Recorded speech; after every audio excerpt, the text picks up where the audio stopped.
pan ddaw Awst mi fyddai yno yn chilio yn y Steddfod efo fy nes.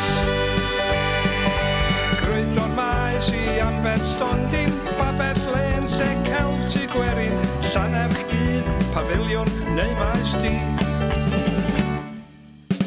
Da ni isio mynd i Sir Fôn. Da ni isio mynd i Sir Fôn. Da ni isio mynd i Sir Fôn. Pawb isio mynd i Sir Fôn.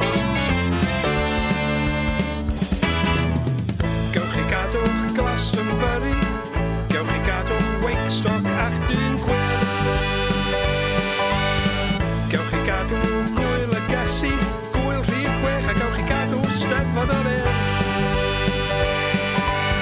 Da ni mond isio bod yn fama, o lle gwyddoniaeth i'r pentre drama, llwyfan y maes, y baria a maes B.